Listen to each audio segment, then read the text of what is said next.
What's up, everybody? Welcome back. Thank you so much for taking the time to hang out. We are in Malibu and the sunset is going in full force right now behind me.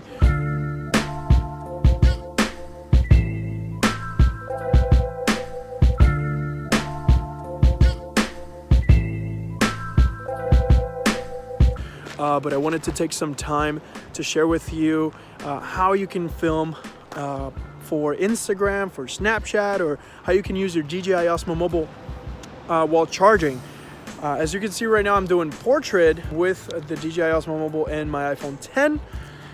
And there's a little bit of a challenge when you're moving the gimbal. You can actually get in the middle of the rotation with the wire if you don't happen to have an L-shaped bracket.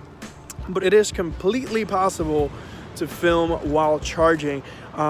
You can kind of do like a little get out of the way motion, which is kind of like moving it towards the right or the left.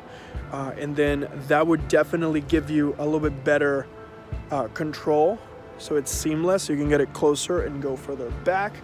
But yeah, I just figured I'd share with you that I was able to get that going for those of you who had the question in the channel. Let me know what you think in the comment section down below. Peace.